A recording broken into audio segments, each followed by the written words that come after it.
Na escuridão da noite, estamos atentos, como crianças em um universo ancião.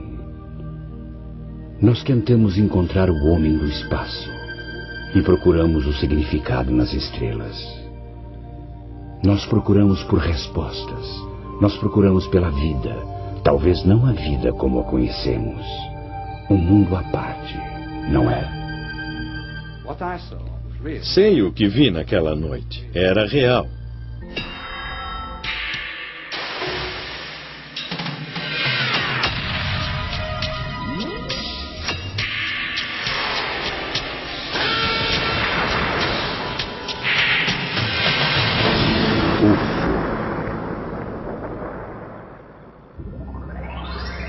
Razões para acreditar.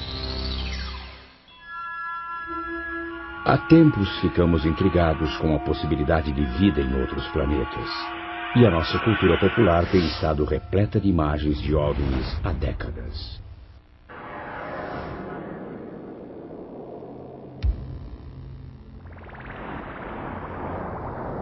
Mas os primeiros grandes relatos documentados de aparições de OVNIs no mundo real surgiram nos últimos meses da Segunda Guerra Mundial.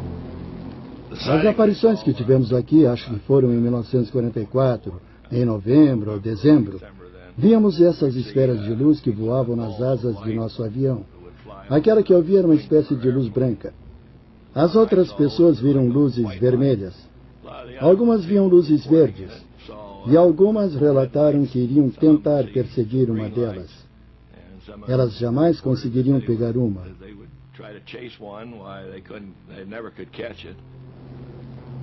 Nós íamos na direção dela e ela acompanhava o nosso movimento. Nós nos afastávamos dela e ela ainda estava conosco. E eu tentei mirar nela, mas não consegui.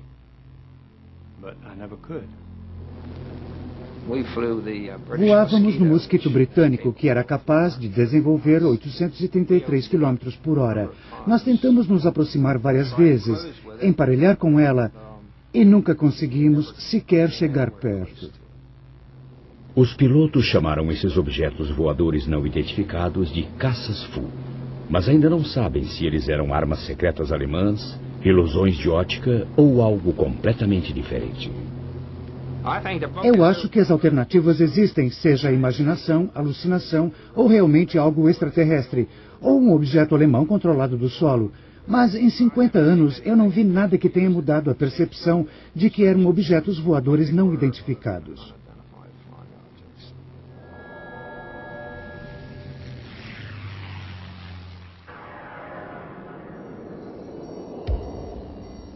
Dois anos após o fim da Segunda Guerra Mundial, no estado de Washington, um piloto particular chamado Kenneth Arnold relatou ter visto uma aeronave de aspecto peculiar perto do Monte Rainier. A aeronave aparentemente começou a se mexer e se virar e estava voando mais rápido do que qualquer coisa que Arnold já tinha visto. A notícia sobre a aparição foi espalhada pela imprensa e o termo discos voadores foi cunhado.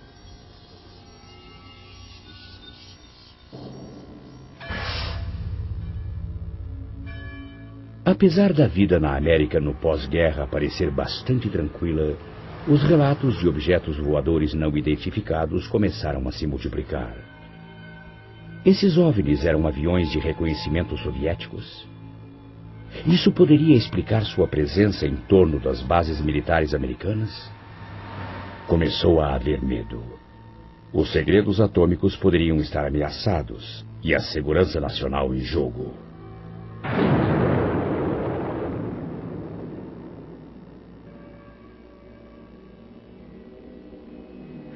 Dada a sua potencial importância, os relatos de OVNIs e os raros filmes de testemunhas não chegaram à polícia ou aos cientistas.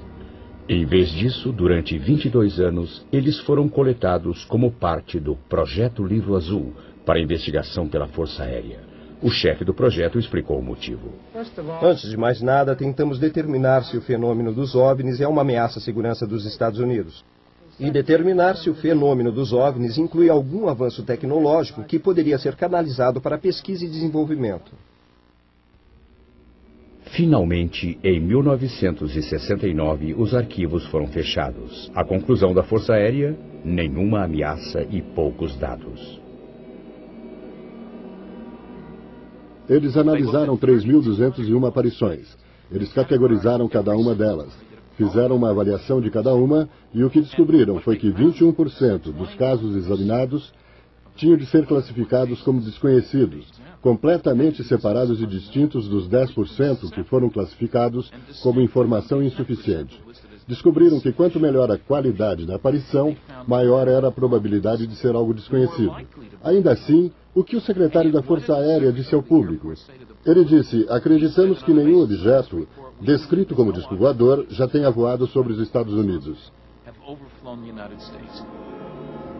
Muitos ainda não estavam convencidos das descobertas oficiais do governo, e sua descrença pareceu encontrar apoio por algum tempo, em 1987. Foi então que o pesquisador britânico Tim Good pôs as mãos num documento informativo que foi endereçado ao presidente eleito Dwight D. Eisenhower e datado de novembro de 1952. Os papéis pareciam revelar o resgate clandestino de extraterrestres após a queda de um objeto voador no Novo México em 1947, realizado pelo governo. Os encarregados do resgate foram chamados de os 12 Majestosos. Segundo esse documento, um fazendeiro local relatou ter encontrado um disco voador que tinha caído a 120 quilômetros a noroeste do aeroporto militar Roosevelt. Durante o resgate, 4 extraterrestres mortos supostamente foram encontrados. Seus restos teriam sido removidos e enviados para várias localidades diferentes para serem analisados.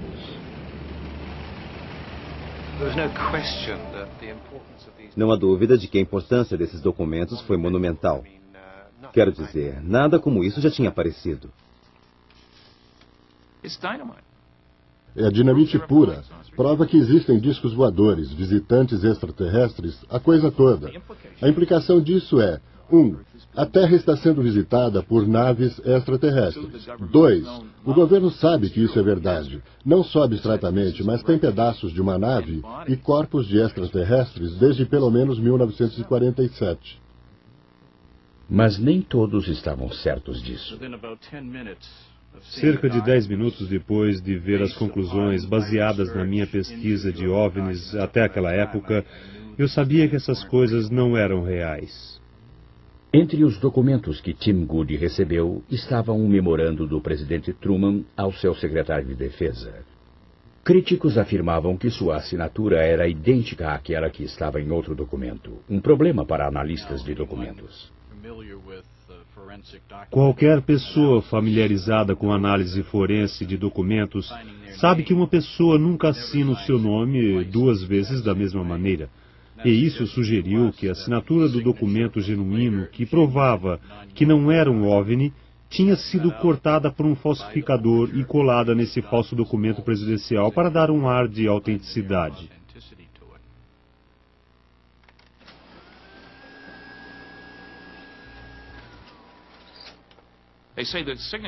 Dizem que a assinatura é idêntica a outra de um memorando diferente que encontrei antes. Mas se você segurá-las sobrepostas contra uma luz, verá claramente que não são idênticas. Independente disso, apesar do próprio Tim Good admitir que a carta pode ter sido forjada, ele não descartou a informação contida nela. Estou convencido de que seja quem for que tenha fabricado aquele documento, se foi fabricado, deve ter tido acesso a informações internas. Não há como não ser assim. E não há dúvida alguma de que os documentos dos 12 Majestosos levaram as pessoas para a direção certa. E acredito que as informações contidas neles são precisas. Para obter uma visão mais completa da documentação do governo, o grupo Cidadãos contra o Sigilo de Informações sobre OVNIs foi ao tribunal. A Agência de Segurança Nacional, entretanto, tentou impedir. Entramos com uma petição solicitando o documento ultrassecreto de 21 páginas. O juiz responsável achou procedente e nós o conseguimos. O único problema é que quando você começa a lê-lo, descobre que está todo censurado. 75% do documento não está lá. E as pessoas disseram: raspem a parte censurada. Não havia nada por baixo. Era uma xerox.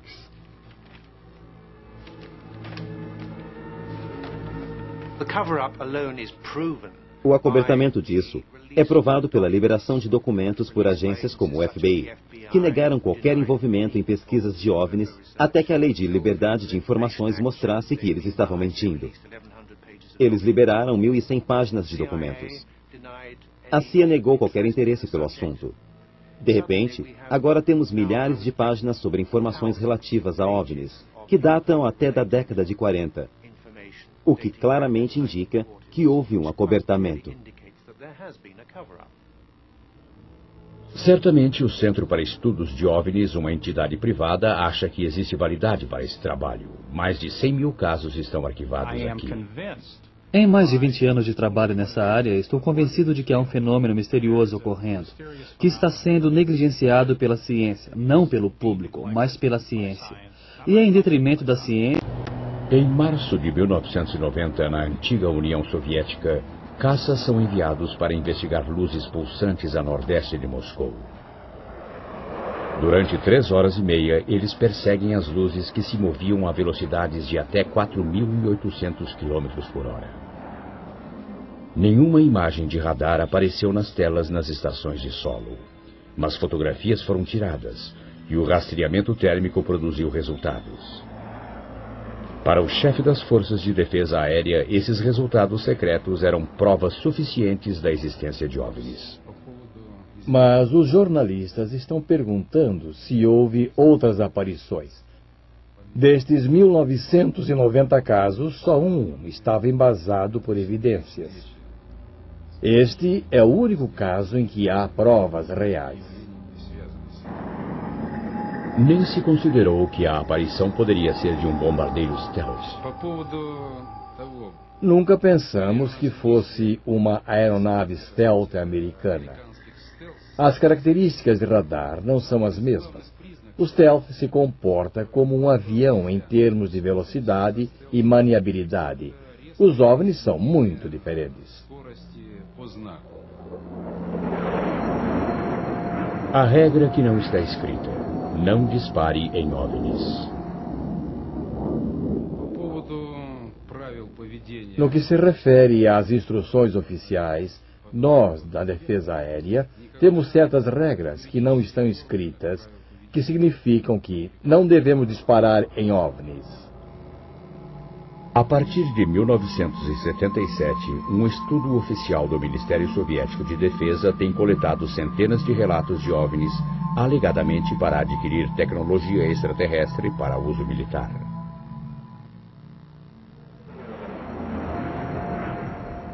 Seus arquivos listam muitos casos. Em um caso, um piloto relatou ter visto uma luz se aproximando quando de repente sua aeronave começou a descer rapidamente. Apesar de ter aterrissado em segurança, houve danos na asa esquerda.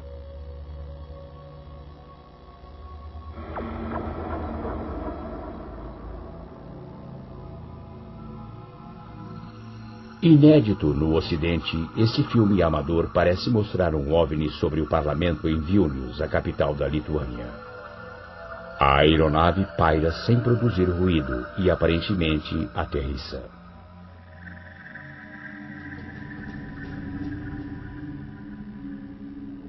Ao amanhecer do dia seguinte, a milícia local gravou estas imagens em vídeo.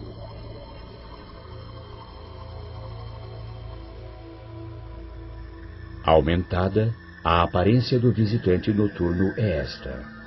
Ele se move diferente de um helicóptero ou avião normais.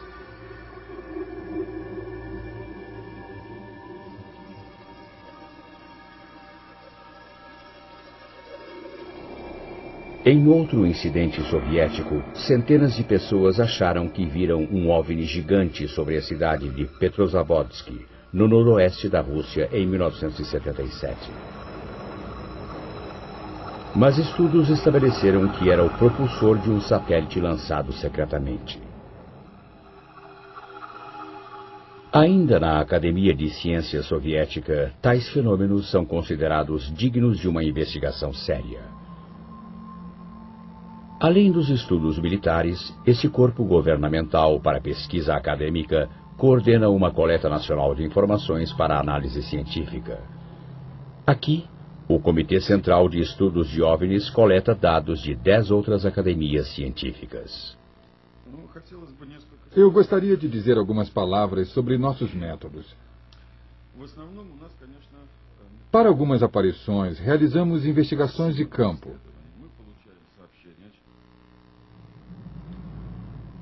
Uma aparição aqui resultou em 12 anos de pesquisas.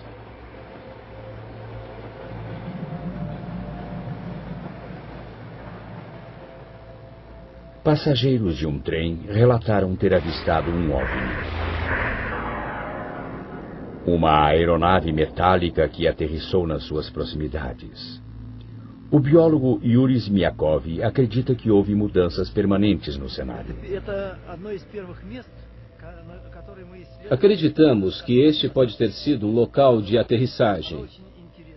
Esse é um lugar muito interessante, porque tem campos magnéticos muito fortes. Seus experimentos descobrem que criaturas vivas estiveram neste local. Essas descobertas são consistentes com os estudos de outros lugares onde OVNIs aterrissaram, onde o solo aparentemente parece não ter mais vida, nem mesmo micróbios. O mais intrigante de tudo é que amostras de terra tiradas dos locais de aterrissagem contêm minúsculas esferas. Seu trabalho o levou a concluir que essas esferas eram de origem extraterrestre, contendo o DNA, a semente da própria vida. Nos Estados Unidos, testes dessas amostras foram divididos. Os resultados indicam que as esferas são de origem desconhecida, ou partes comuns de sistemas de filtragem de água do solo. Ainda assim, alguns pesquisadores russos acreditam que microtecnologia extraterrestre está sendo colocada aqui por gatunos interplanetários. Dado o interesse mundial, os pesquisadores têm tentado classificar relatos de aparições de OVNIs e encontros com extraterrestres. Quando um objeto voador não identificado é visto, mas nada mais, ele é rotulado de contato imediato do primeiro grau. Quando deixam rastros, ele se torna do segundo grau. Depois, existem os contatos imediatos do terceiro grau, quando as pessoas relatam ter observado extraterrestres. Nos contatos imediatos do quarto grau, a testemunha realmente interage com os extraterrestres.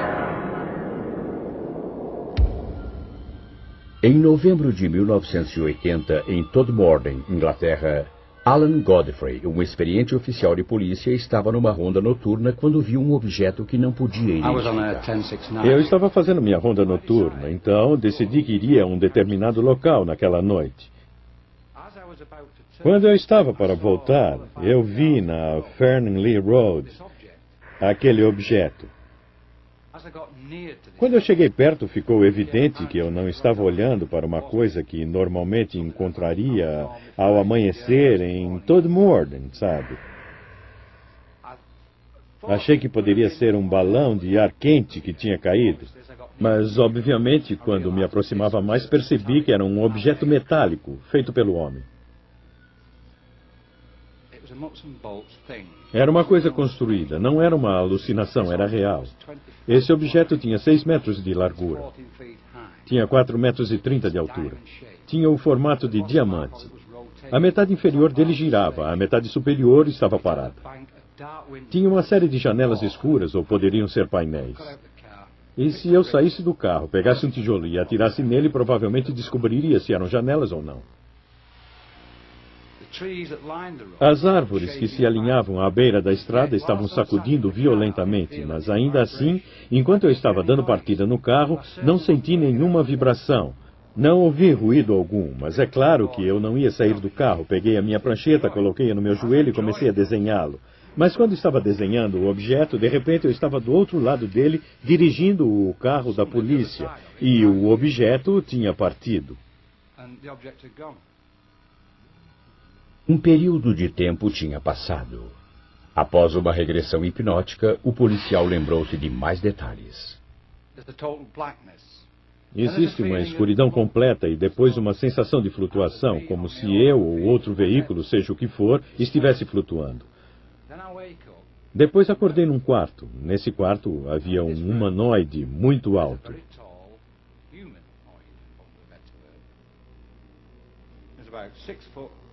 Ele tinha entre 1,83 m a 2 metros, muito alto, magro, de barba.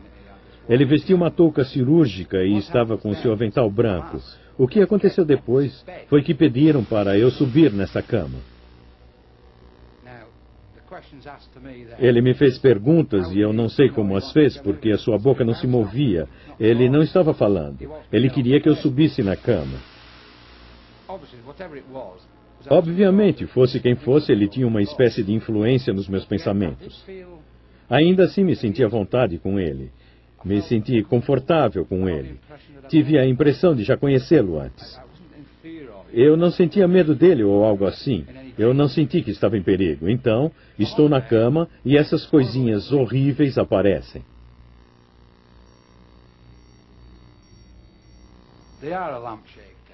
Eles tinham o formato de uma lâmpada. Seus olhos eram escuros, negros. Essa é a melhor maneira de descrevê-los. E havia 7 ou 8 deles.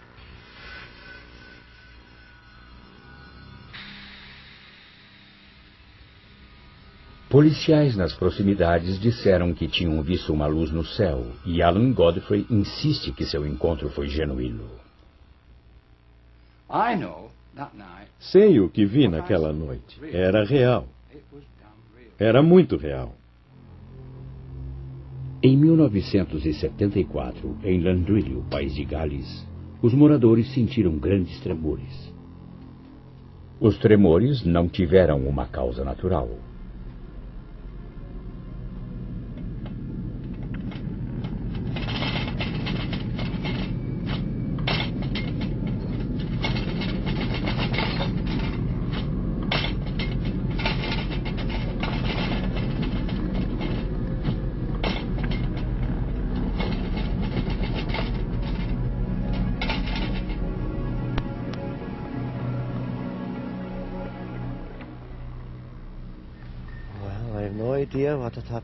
Bem, não tenho ideia alguma do que aconteceu. Não acho que tenha sido um terremoto, sabe? Ainda acho que não foi um terremoto. John Roberts não foi o único abalado naquele dia. Hugh Edwards achou que tinha visto um disco voador.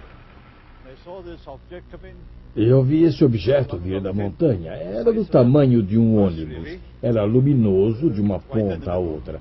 Ele atravessou a montanha em direção à estrada. Eu estava bem ali. Ele mergulhou como se fosse bater e sumiu da minha vista, indo para o vale. Bom, eu já tinha ouvido muitas coisas sobre discos voadores e pensei, bem, é isso aí. O único som que eu ouvi era como passando pelo ar. Realmente eu fiquei muito surpreso ao vê-lo.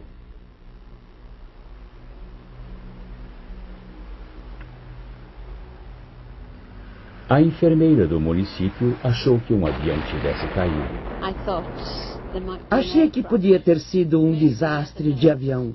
Talvez como enfermeira eu pudesse prestar os primeiros socorros. Então chamei minhas filhas. Entramos no carro e subimos a montanha.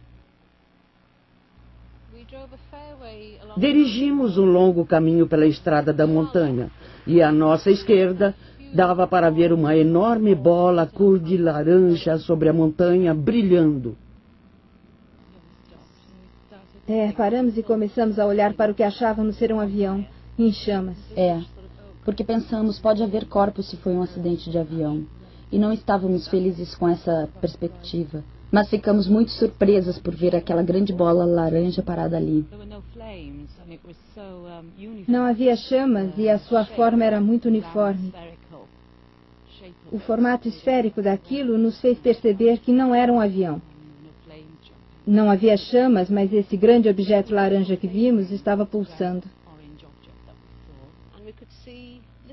E dava para ver luzes, pequenas luzes, como luzes de sinalização, indo em direção ao objeto em zigue-zague, e presumimos que naquele momento alguém estava indo ver aquilo. Então... Mas depois percebemos que um grupo de busca não podia ter chegado lá, localizado e chegado lá no tempo em que levamos para ir da cidade até a montanha. Ninguém teria tempo de ter se organizado para chegar até o objeto que vimos. Como nenhum grupo de busca saiu naquela noite, nada foi descoberto no local.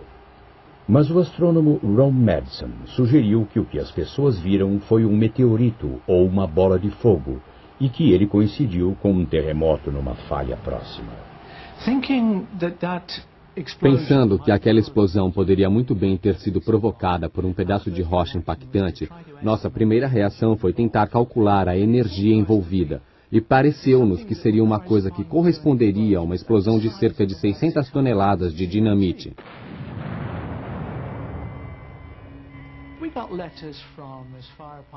Recebemos cartas de lugares como Penzance e do norte da Irlanda e de Derby, todas relatando visões de uma luz brilhante, com um brilho comparável talvez à meia-lua, movendo-se pelo céu com a velocidade de um avião, mas sem som, e deixando um rastro de fumaça, exatamente como um objeto em chamas caindo. Nos dias seguintes, perceberíamos, é claro, que a cidade não está muito distante da falha bala, que está ativa e vem se movendo regularmente há milhares de anos. E naquela época, nós não sabíamos, mas naquela noite houve movimentação na falha. E isso é uma evidência incontestável. Foi uma coincidência. Havia bolas de fogo no céu, ao mesmo tempo em que houve um movimento ao longo da falha de bala. Também provou ser atribuível a causas naturais, mas não antes que muitos acreditassem ter visto um OVNI. Em março de 1981, o policial Derek Ingram viu e fotografou o que muitos acharam ser uma nave extraterrestre que tinha aterrissado numa escarpa ou encosta. Eu estava na cozinha da delegacia de Coracle. Eu olhei pela janela para a encosta e vi uma luz brilhante muito intensa, uma grande faixa de luz na face da rocha. Observei a luz talvez por uns 10 minutos e achei que valia a pena tirar uma foto porque era algo incomum. Eu dirigi até o morro e andei pela encosta para tentar encontrar alguma coisa. Talvez algo tivesse caído ou algo tivesse acontecido. Não havia nada lá em cima, não encontrei nada que pudesse explicar as luzes. Os crédulos viram uma nave chata com 3 luzes. E como a imprensa estava presente, pesquisadores tentaram identificar os visitantes. Depois que as fotografias foram tiradas, os negativos entregues à Sociedade Ufológica de Yorkshire, que passou 2 anos investigando o caso, enviaram os negativos à Sociedade de Observação de Discos Voadores na América para um reconhecido analista alemão. Nenhum dos grupos conseguiu apresentar uma explicação satisfatória e, de fato, a Sociedade de Observação de Discos Voadores disse que a explicação mais provável era a neve. Em 1983, a Sociedade Ufológica de Yorkshire levou o caso a público e afirmou que aquela ainda era a melhor evidência de que uma neve tivesse sido vista nas Ilhas Britânicas. A investigação continuou e, em 1987, tínhamos quase desistido de descobrir o que tinha causado aquilo. E foi numa viagem de fim de semana a Dales com minha esposa e meu filho que decidi parar e mostrar a eles a encosta de Corico. E veja só que estava olhando para mim na face do morro, o OVNI de Corico. O que encontraram certamente foi uma surpresa. Estamos a cerca de 335 metros no penhasco de Yorkshire e este é o OVNI de Corico. Pode não parecer muita coisa de perto, mas dá para ver as 3 bolas de luz da fotografia. Elas são criadas aqui, e aqui, por uma ilusão complicada, uma mistura de líquen branco, líquen verde e arenito silicoso de Yorkshire, que contém cristais de quartzo e a água da chuva. Tudo isso, quando iluminado de determinado ângulo com a chuva ou umidade, dá a ilusão dessas 3 esferas de luz. Em alguns dias podem ser muito brilhantes e noutros podem ser muito fracas. Naquele dia, quando Derek Ingram as viu, estavam muito brilhantes e foi isso que criou nele a sensação de que estava vendo uma coisa incomum, apesar de ele ter olhado por sua janela todos os dias nos 2 anos anteriores e não ter visto nada. Apesar de algumas aparições poderem ser explicadas claramente como fenômenos naturais, os OVNIs continuam a povoar a imaginação do público, e há muitos embusteiros prontos para lucrar com esse fascínio.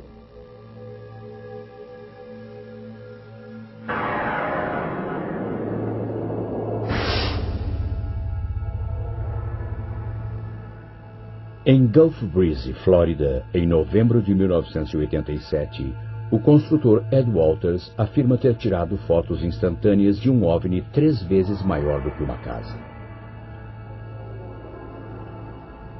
Para ele, foi apenas uma de muitas oportunidades fotográficas, quase abduções e observação de alienígenas. Apesar de ter vendido 2 livros sobre o assunto, Ed não permitiu que suas fotografias fossem incluídas neste programa.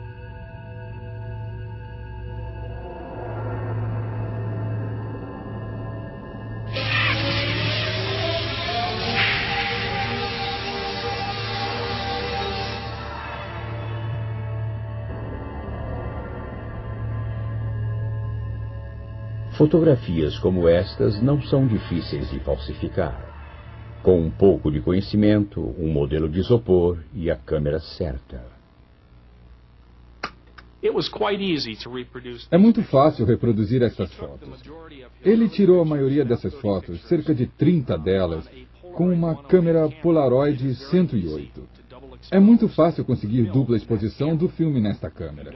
Se você não puxar o cartucho, pode apertar o botão e expor aquele mesmo cartucho de novo.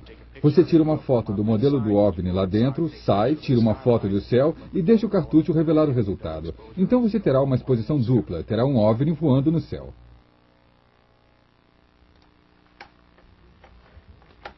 Ainda assim, Walters tem seus discípulos, e o analista de fotografias Bruce Maccabee é um deles.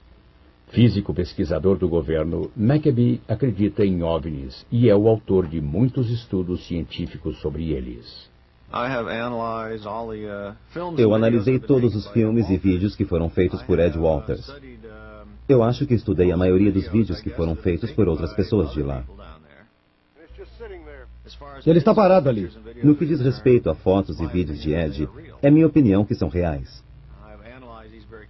Analisei esse material cuidadosamente, levando em conta as críticas que têm sido feitas contra ele. E encontrei motivos para rejeitar as críticas. No beisebol, você erra 3 bolas e está fora. Para Ed Walters, neste caso, a primeira bola foi quando um modelo foi encontrado no sótão de sua antiga casa. A segunda bola foi quando um jovem chamado Tommy Smith se apresentou e afirmou que havia uma testemunha que viu Ed criando as fotos de OVNI com uma dupla exposição. A bola 3 foi quando eu fiz experiências fotográficas e fui capaz de duplicar muitas dessas fotos, especialmente as fotos difíceis como um OVNI pairando sobre a estrada. Então, a minha conclusão é, errou 3 bolas e está fora. Publicamos as primeiras fotos das aparições de Gulf Breeze em novembro de 1987. E eu estava tentando imaginar como apresentá-las, tentando repassar tudo o que aconteceu em Gulf Breeze. Quando meu pessoal entrou, eu disse: vocês não vão acreditar no que vamos publicar no jornal esta semana. E mostrei as fotos. E eles disseram: foi isso que vimos. O Sentinel só deu continuidade à história porque muitas outras pessoas em Gulf Breeze haviam visto o OVNI na mesma noite em que Ed havia fabricado as fotos. Já vi 3 outras aparições à luz do dia e mais de 100 aparições à noite no Parque Shoreline em Gulf Breeze. Eu testemunhei mais de 170 aparições. Eram luzes vermelhas e brancas, pairando sobre e em volta de Gulf Breeze, na Flórida. Já vi uma cúpula prateada não identificada no céu. Nunca tinha visto algo assim antes. E foi simplesmente inexplicável.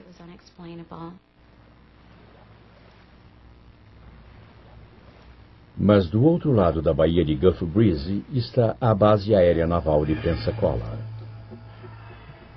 Uma explicação encontrada pelos habitantes é que algumas aparições não passam de brincadeiras feitas pelo pessoal da Marinha na base.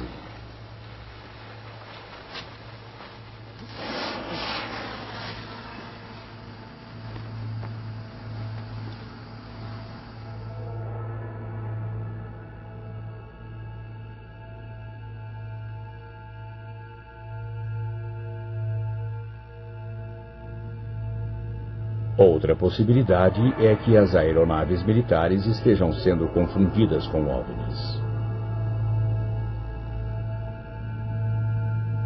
Por exemplo, a maioria das pessoas reconheceria os VADs, veículos aéreos desabitados, projetados para reconhecimento e observação secretos?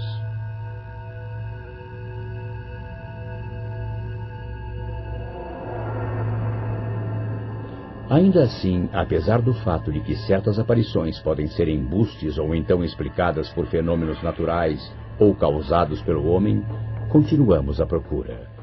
Nosso fascínio só cresce enquanto os cientistas descobrem evidências de vida em outros planetas. Ele só cresce enquanto se torna cada vez mais razoável acreditar que não estamos sozinhos no universo.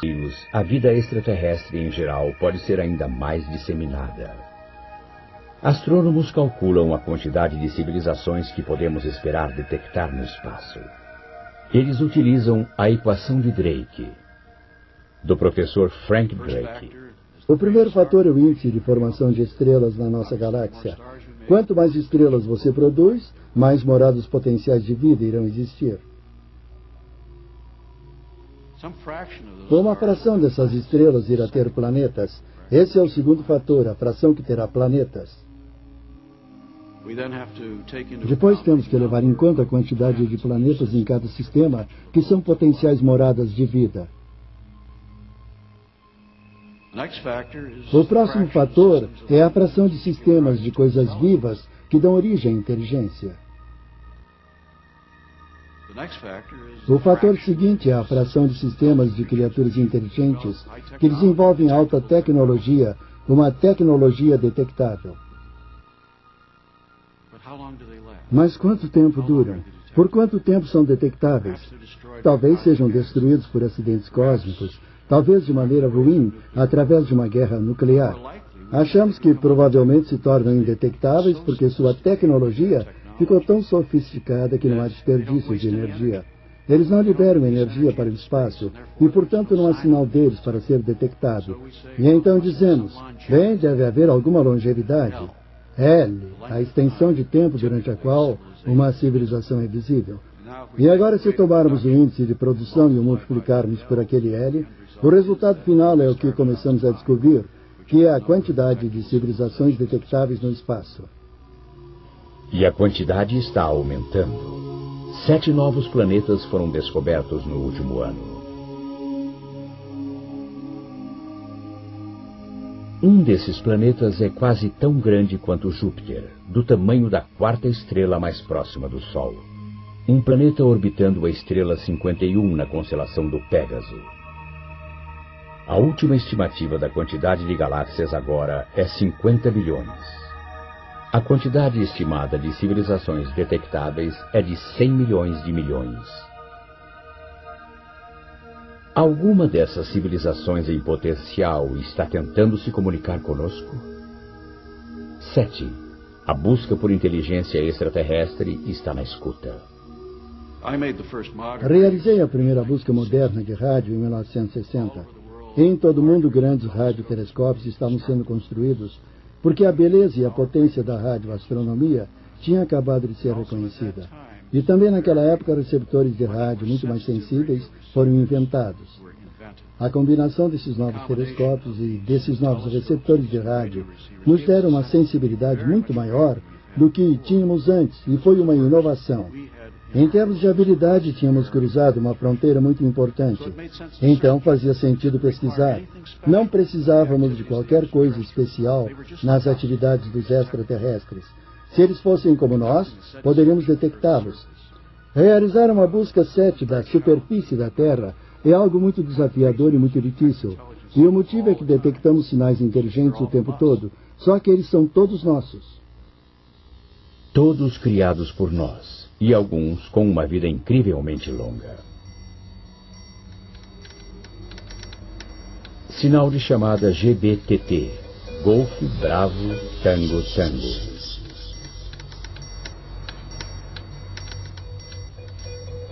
Mais de 30 anos após ser enviado, um sinal codificado na época da guerra dirigido ao Queen Mary foi recebido pelo seu sucessor, o QE2. O QE2 usa o mesmo sinal de chamada.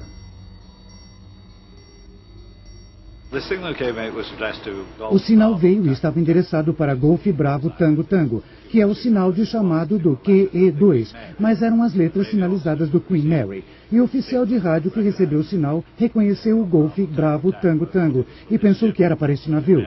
Mas, na verdade, quando o recebeu, ele percebeu que era um sinal da época da guerra, que obviamente ficou ricocheteando pelo espaço por 30 anos. Enviado ao Queen Mary na década de 40, o sinal chegou em 1978. Ele estava ricocheteando pelo espaço, como o capitão Arnott sugeriu, ou de algum modo foi interceptado e enviado por alguém ou alguma coisa que ainda não identificamos. Detectamos algum sinal inteligente de outro mundo? Jerry Ehman pode ter detectado, direto de uma fonte fixa perto do centro da galáxia para o grande radiotelescópio da Universidade Estadual de Ohio. Um telescópio maior do que 3 campos de futebol.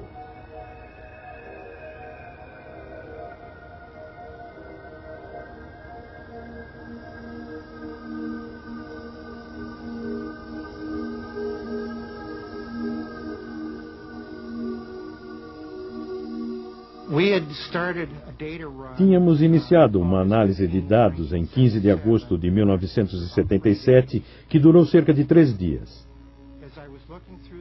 Enquanto eu estava olhando os dados impressos, estava gravando e marcando todos os sinais fortes, fora do comum. E me deparei com um que era muito mais forte do que qualquer um que já tinha visto. E fiquei tão surpreso com isso que escrevi a palavra "uau" como um ponto de exclamação na margem, sem mesmo pensar.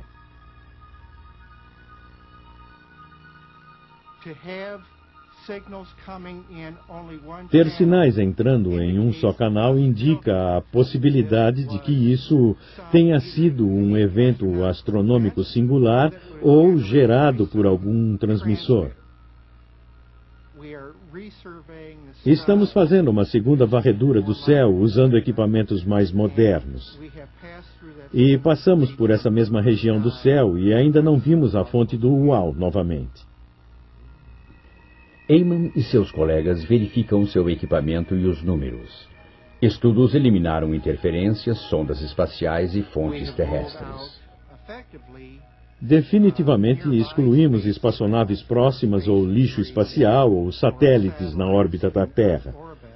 E certamente excluímos qualquer coisa próxima, muito próxima do radiotelescópio, como um avião voando através do feixe do telescópio. Não excluímos a possibilidade de que isso seja realmente um sinal produzido por uma inteligência extraterrestre.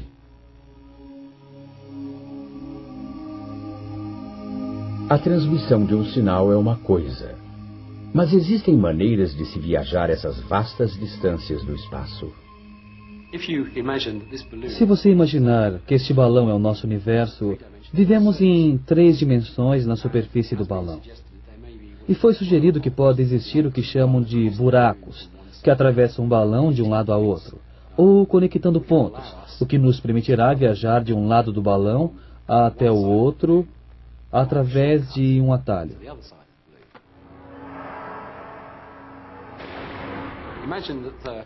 Imagine que essa folha de papel seja o nosso universo, e que estamos no ponto A e queremos ir para o ponto B. Normalmente viajaríamos de A para B através do universo. Mas seria legal, claro, se pudéssemos encontrar um meio de envergar o universo em outra dimensão, trazer esses 2 pontos juntos e depois dar um passo para o outro lado. E isso é uma espécie de dobra espacial. Dobraríamos o espaço para trazer esses pontos para perto um do outro. Até agora, a resposta continua teórica. Por ora, estamos limitados a enviar aeronaves num espaço próximo, para colher informações, capturar imagens e medir condições. Outros também podem estar fazendo isso? Com essa pergunta, voltamos ao nosso fascínio por algo maior, algo diferente. Voltamos ao nosso fascínio enquanto continuamos a olhar para o céu, olhando ouvindo e esperando.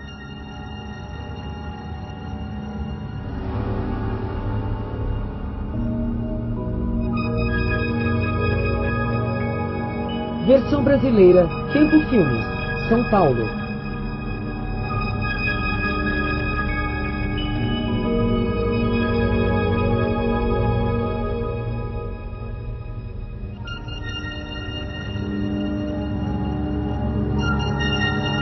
O projeto explicou o motivo. Antes de mais nada, tentamos determinar se o fenômeno dos OVNIs é uma ameaça à segurança dos Estados Unidos. E determinar se o fenômeno dos OVNIs inclui algum avanço tecnológico que poderia ser canalizado para pesquisa e desenvolvimento. Finalmente, em 1969, os arquivos foram fechados. A conclusão da Força Aérea: nenhuma ameaça e poucos dados. Eles analisaram 3.201 aparições. Eles categorizaram cada uma delas. Fizeram uma avaliação de cada uma e o que descobriram foi que 21% dos casos examinados tinham de ser classificados como desconhecidos, completamente separados e distintos dos 10% que foram classificados como informação insuficiente. Descobriram que quanto melhor a qualidade da aparição, maior era a probabilidade de ser algo desconhecido. Ainda assim, o que o secretário da Força Aérea disse ao público? Ele disse: acreditamos que nenhum objeto descrito como disco voador já tenha voado sobre os Estados Unidos. Muitos ainda não estavam convencidos das descobertas oficiais do governo, e sua descrença pareceu encontrar apoio por algum tempo, em 1987. Foi então que o pesquisador britânico Tim Good pôs as mãos num documento informativo que foi endereçado ao presidente eleito Dwight D. Eisenhower e datado de novembro de... Na escuridão da noite, estamos atentos, como crianças em um universo ancião. Nós tentamos encontrar o homem do espaço e procuramos o significado nas estrelas. Nós procuramos por respostas, nós procuramos pela vida, talvez não a vida como a conhecemos, um mundo à parte, não é? Sei o que vi naquela noite. Era real.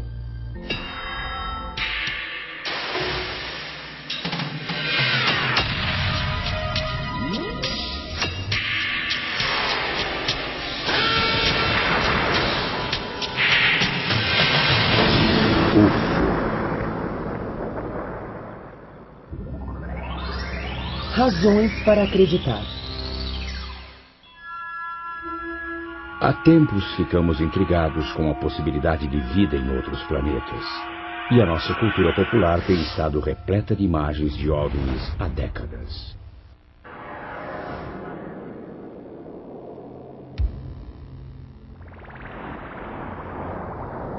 Mas os primeiros grandes relatos documentados de aparições de OVNIs no mundo real surgiram nos últimos meses da Segunda Guerra Mundial. As aparições que tivemos aqui, acho que foram em 1944, em novembro ou dezembro, víamos essas esferas de luz que voavam nas asas de nosso avião. Aquela que eu vi era uma espécie de luz branca. As outras pessoas viram luzes vermelhas. Algumas viam luzes verdes. E algumas relataram que iriam tentar perseguir uma delas. Elas jamais conseguiriam pegar uma.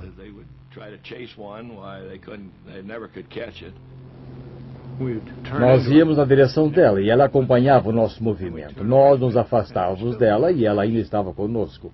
E eu tentei mirar nela, mas não consegui.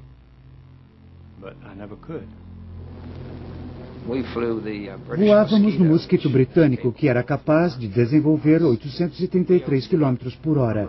Nós tentamos nos aproximar várias vezes, emparelhar com ela, e nunca conseguimos sequer chegar perto. Os pilotos chamaram esses objetos voadores não identificados de caças-fu, mas ainda não sabem se eles eram armas secretas alemãs, ilusões de ótica ou algo completamente diferente. Eu acho que as alternativas existem, seja imaginação, alucinação ou realmente algo extraterrestre, ou um objeto alemão controlado do solo. Mas em 50 anos eu não vi nada que tenha mudado a percepção de que eram objetos voadores não identificados.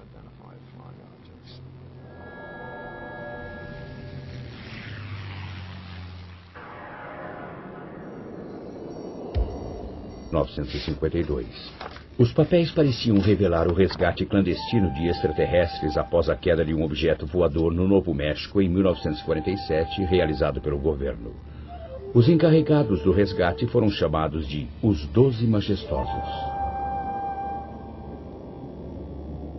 Segundo esse documento, um fazendeiro local relatou ter encontrado um disco voador que tinha caído a 120 quilômetros a noroeste do aeroporto militar Roosevelt. Durante o resgate, 4 extraterrestres mortos supostamente foram encontrados. Seus restos teriam sido removidos e enviados para várias localidades diferentes para serem analisados. Não há dúvida de que a importância desses documentos foi monumental. Quero dizer, nada como isso já tinha aparecido. É dinamite pura. Prova que existem discos voadores, visitantes extraterrestres, a coisa toda. A implicação disso é: 1. A Terra está sendo visitada por naves extraterrestres. 2. O governo sabe que isso é verdade. Não só abstratamente, mas tem pedaços de uma nave e corpos de extraterrestres desde pelo menos 1947. Mas nem todos estavam certos disso. Cerca de 10 minutos depois de ver as conclusões baseadas na minha pesquisa de OVNIs até aquela época, eu sabia que essas coisas não... 2 anos após o fim da Segunda Guerra Mundial, no estado de Washington, um piloto particular chamado Kenneth Arnold relatou ter visto uma aeronave de aspecto peculiar perto do Monte Rainier. A aeronave aparentemente começou a se mexer e se virar e estava voando mais rápido do que qualquer coisa que Arnold já tinha visto. A notícia sobre a aparição foi espalhada pela imprensa e o termo discos voadores foi cunhado.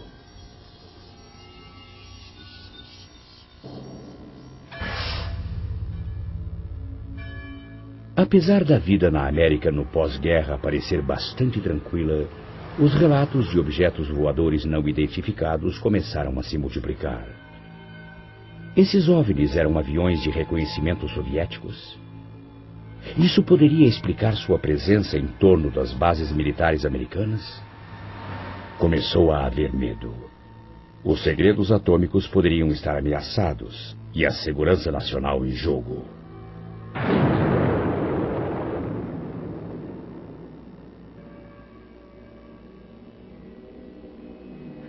Dada a sua potencial importância, os relatos de OVNIs e os raros filmes de testemunhas não chegaram à polícia ou aos cientistas. Em vez disso, durante 22 anos, eles foram coletados como parte do Projeto Livro Azul para investigação pela Força Aérea. O chefe do projeto